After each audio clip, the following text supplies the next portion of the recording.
Alienware's x16 is the thinnest gaming laptop with full-powered RTX 4080 or 4090 that I'm aware of. It's even thinner than Razer's Blade 16, but it still manages to pack in 4 fans to keep thermals in check. Honestly, the performance from this laptop surprised me considering its thinner size. So it seems like Alienware are trying to get as much performance as possible while remaining as thin as possible. But unfortunately doing this results in other compromises that you really need to know about. And I'm not just talking about the price tag. But first, this part of the video is sponsored by Ugreen's first Nexode 300-watt GAN charger. Experience hyper-fast charging with the PD 3.1 protocol, capable of charging a MacBook Pro 16 from 0 to 56% in just 30 minutes. With a maximum total output of 300 watts, you can quickly charge up to 5 devices at once, including 3 laptops. It also supports up to 140 watts of power from a single port. Ugreen takes safety seriously with their thermal guard system, which monitors temperature 6,000 times a minute, protecting your devices from overheating and overcharge, while the simplistic design and included braided Type-C cable complement any workspace. Check out Ugreen's Nexode 300-watt GAN charger with the link below for more details. Back to Alienware's x16. It's available in one color choice, lunar silver with a two-tone finish. Silver on the anodized aluminum lid and metal bottom panel, while the back is white with a smoother magnesium alloy finish. This all-metal design is only available for RTX 4080 and 4090 configurations, or for some reason the 4070 if you upgrade the keyboard, but not in the lower tier 4050 or 4060 options. The interior is all black with a smooth finish, and overall build quality feels good. There's less keyboard flex compared to a lot of other laptops, something I didn't expect considering that it's also thinner. That said, the metal lid flexed more than expected, and there's a small amount of screen wobble when typing hard. The hinge feels smooth to open and close, even when ripping it open fast. It's easy to open anywhere with one finger, as the front has their V-rail edge. Basically, there's an indent along the whole front. This also means the front edge is nice and smooth rather than sharp, which matters as there's less space down the front due to the back above the keyboard being air vents, so it pushes everything down a bit. Alienware always have some of the thinnest gaming laptops on the market, and that's the case with the x16, making it a little lighter compared to Lenovo's Legion Pro 7i, but not quite as light compared to Razer's smaller Blade 16. The laptop alone weighs 5.8 pounds or 2.6 kilos, increasing to 8 pounds or 3.6 kilos with the 330-watt charger included. Not exactly lightweight, but it is the lightest 4080 laptop we've tested so far. The 330-watt GAN charger is noticeably smaller compared to most other brands, and lower spec versions come with a smaller 240-watt charger. The configuration I've got here has Intel's Core i9-13900HK processor, full-powered RTX 4080 graphics, 32 gigs of RAM, and a 16-inch 165Hz screen. But there's a lot of customization you can make to get it how you want with the link below. You can upgrade to Cherry MX ultra low profile mechanical switches for $50 more, which is what I've got here. It has per key RGB backlighting and all keys and secondary functions get lit up. Key brightness can be turned off or adjusted between 2 brightness levels with the F7 shortcuts, while some keys like volume and mic mute on the right change to white to show that they're enabled. Typing on the keyboard felt nice, with 1.8mm of key travel. Mechanical switches mean it's louder than most laptops, but it's not as bad as XMG's Neo 16 in our last review.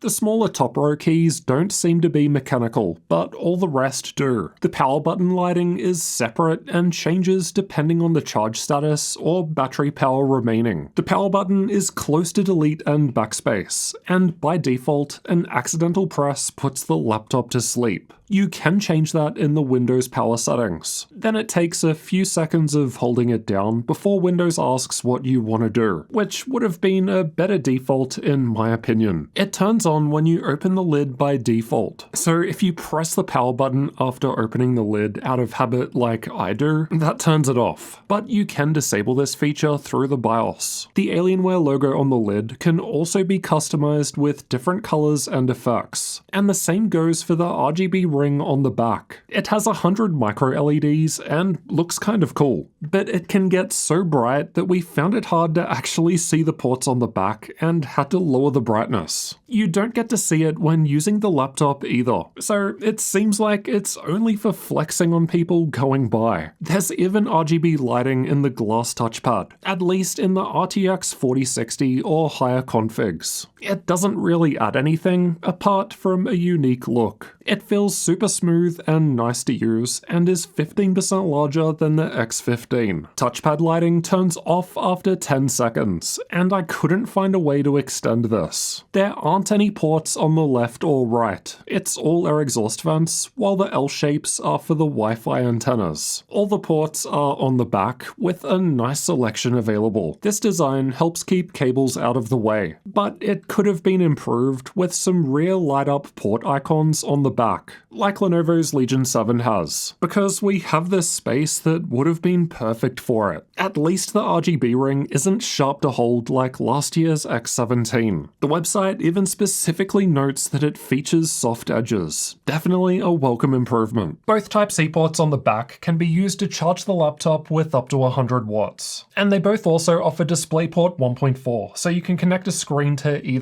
But the one on the right always connects to the Intel integrated graphics, whether Optimus is on or off. But the other Type-C port, as well as HDMI and mini DisplayPort, always connect directly to the NVIDIA graphics no matter what. And we confirmed HDMI could run our LG B9 TV at 4K 120Hz 12-bit with G-Sync. Getting inside requires unscrewing 6 Phillips head screws of different lengths, and some don't come out of the panel and instead help lift it up. But I still needed pry tools to get inside. You can find the ones I use linked below. Inside, we've got the battery down the front, 2 PCIe Gen 4 M.2 slots just above with metal covers, and the Wi-Fi 6E card on the left. Unfortunately, memory is soldered to the board and cannot be upgraded. One of the downsides to thinning down a laptop to this degree. So make sure you buy it with the amount you need, because you're stuck with it. The Wi-Fi speed was quite good compared to other laptops, but a little behind last year's X17. The speeds from the 1TB SSD were excellent, and my micro SD card performed quite well too. The card clicks in and sits the full way into the machine, so it can be a bit awkward to get in and out without longer fingernails. The upgradability score is lower than most other laptops due to the soldered memory, but we can change the Wi-Fi card, and both M.2 slots support our 4TB drive with chips on both sides. There are front-facing speakers on the left and right of the keyboard, as well as 4 woofers underneath along the front. It gets loud and it sounds decent with some bass, but it's not as clear at higher volume levels, and there's a fair bit of rest vibration. The Latencymon results aren't amazing, but not as bad compared to most other laptops tested this year. The X16 is powered by a 6-cell 90Wh battery. I couldn't find any options in software to help with battery life, but it still lasted for more than 6 hours in my standard YouTube video playback test. A decent result compared to most other Intel-based laptops, especially compared to last year's larger X17 R2 with slightly smaller battery. The screen was running at 165Hz during this test though, because unlike most other laptops from other brands, there's no option to automatically lower the refresh rate to save power. You'd have to remember to do it manually. Let's check out thermals next. All X16 configs have 4 fans, but only the RTX 4080 and 4090 options have a vapor chamber cooler. All configs have Alienware's Element 31, a gallium silicone thermal interface material on the GPU, but only the 4080 and 4090 ones have it on the CPU too. There are holes for air intake at the back above the keyboard and directly over all 4 fans underneath. The bottom panel has a rubber ring foot that only allows air in through the front and back, preventing the hot air exhausted out the sides getting pulled straight back in. Alienware's Command Center software lets us pick between these different performance modes, which from lowest to highest are quiet, balanced, performance, and overdrive. You can optionally use custom mode to tune it further by controlling GPU temperature limits and overclocking. You can also press F1 to enable high performance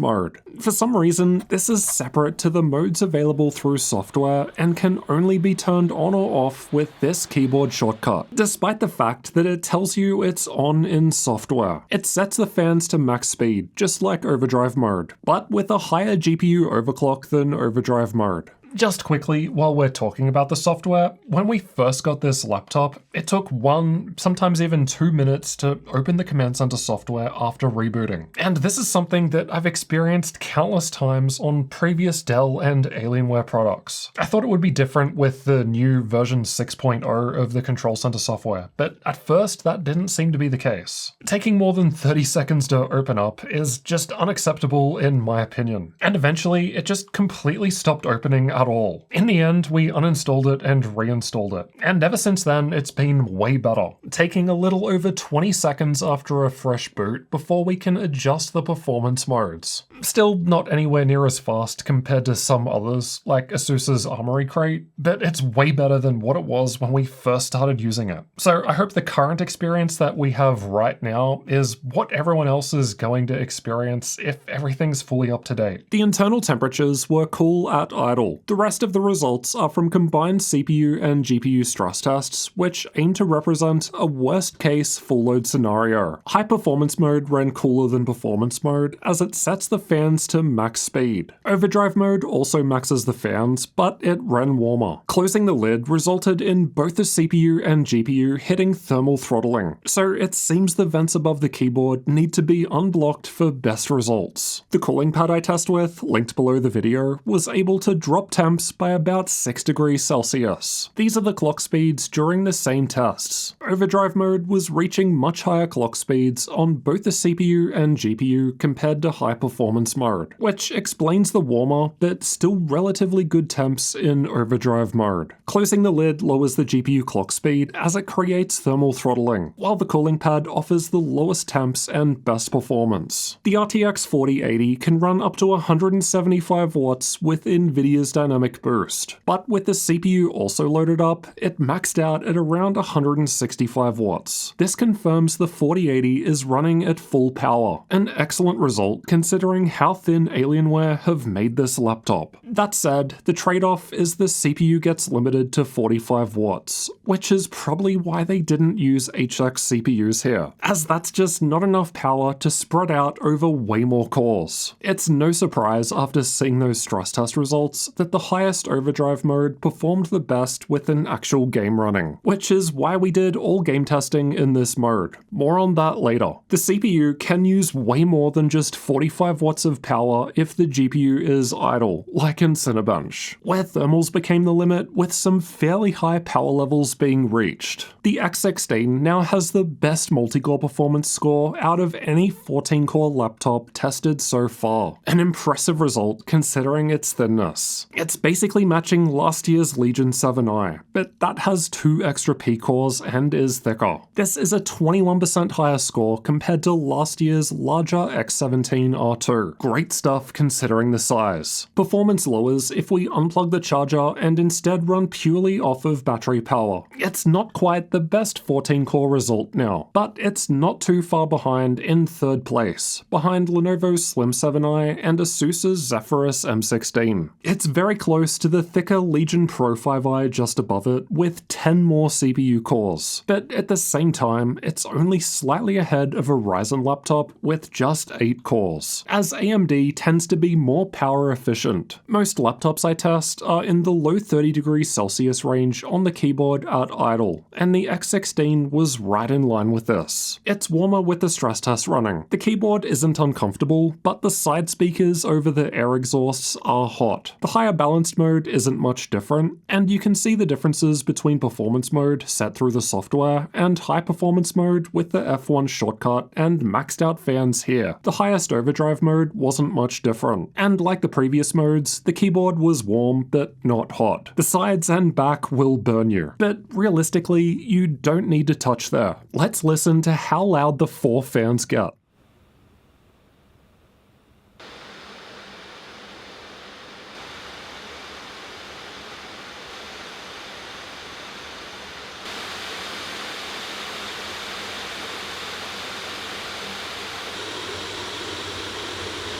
It's quiet when sitting there idle, then gets louder in the higher modes with the stress test running, as expected. Even with the 4 fans maxed out, it's not too different compared to a lot of other laptops. The X16 uses a 16x10 screen, which means there are more pixels vertically and less of a bottom chin compared to before. There are 3 different screen options to choose from when ordering with the link below, but we have the first 165Hz one here. The color gamut is alright for a gaming laptop, but creators might want the 240Hz panel for $50 more, which claims 100% of DCI-P3 coverage. The screen was a little dim, only just getting to 300 nits at full brightness, which is the minimum I want to see from budget-friendly laptops. So this is disappointing from such an expensive machine. And all 3 screen options are listed at 300 nits, so you can't get brighter with any of the other options either. There was some backlight bleed. I never noticed these patches during normal use, but this will vary between laptops and panels. The average greater gray screen response time was great, with all measured transitions below the 6.06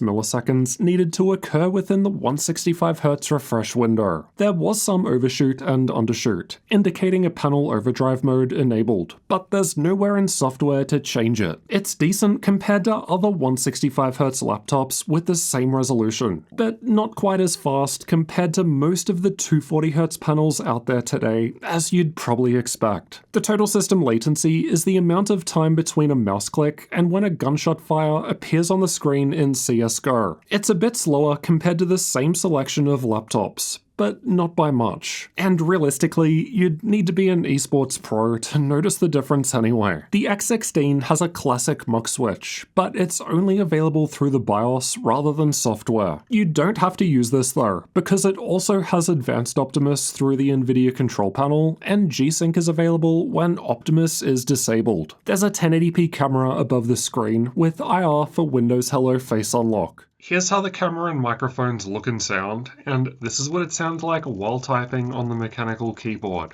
Now let's find out how well Alienware's X16 performs in games. We've tested it with these settings for best results. Cyberpunk 2077 was tested the same on all laptops, and I've got the X16 shown by the red highlight. It's a little behind the other RTX 4080 laptops tested, but both of those have higher tier HX CPUs, which may do better at 1080p. The X16 is right in line with Razer's larger Blade 18 at the higher 1440p resolution, and it provided a higher 1% low compared to those other 4080 laptops, so less dips in performance. It's the lowest result from an RTX 4080 laptop so far at the higher 4K resolution, but it's not far behind. And you could always use FSR, DLSS, or frame generation to improve performance. Red Dead Redemption 2 was tested with the game's benchmark, and the X16 was much closer to the other 4080 laptops at 1080p than before. It's actually got a slight lead at the higher 1440p resolution, only beaten by higher tier 4090 laptops. And there's not much difference at all at the higher 4K resolution either, but there is at least a nice boost compared to the best laptop GPU from last gen, the 3080 Ti. The X16 was a little behind the other 4080s in control at 1080p as well, but again, this is still a nice boost compared to last year's X17 with 3080 Ti. The 1% lows were better than the other 4080 laptops laptops with HX processors at 1440p, but the average FPS wasn't too different. And then it's a similar deal at the higher 4K resolution here too. Here are the 3D mark results for those that find them useful. Now for some content creator tests. The X16 was behind the other 4080 laptops in the Puget Systems tests, as the other laptops having HX processors with more cores and threads is generally an advantage in content creation. Overall, performance is good here. The BIOS provides a lot of customization compared to most other laptops out there, with the only exception being MSI, who just offer a stupid number of options. If you're after a device that's a bit more premium compared to MSI's offering, but still want a lot of tuning, then the X16 is one of your few devices to consider. Linux support was tested with an Ubuntu 23.04 live CD. By default, the keyboard, touchpad, camera, and speakers worked, but Wi-Fi was not recognized. Keyboard shortcuts to adjust volume, keyboard brightness, and screen brightness work, but the F1 high performance mode, volume, and mic mute shortcuts did not, as they need software. Pricing and availability will change over time, so check the link below for updates and current sales. And if the X16 does go on sale, we'll be sure to add it to our gaminglaptop.deals website. We update that every day to include all of the latest sales. So make sure you check it out regularly to save money on your next gaming laptop, as sales change every day. At the time of recording, the X16 starts from $1,800 US on Dell's website without any sales, and that's for the RTX 4050 configuration, so you're definitely paying a massive premium for Alienware, considering we have way cheaper RTX 4070 laptops on the deal site right now. Actually, I'm pretty sure that we've had a 4080 laptop available for a similar amount of money. It might not have as many features compared to the X16 or be as thin, but it's absolutely going to destroy a 4050 in games. The configuration that we've tested in this video goes for $3,000, while the maxed out config with RTX 4090 goes for $400 more. Again, seems a bit expensive considering you can pick up Lenovo's Legion Pro 7 on sale for $2,500 with an RTX 4090.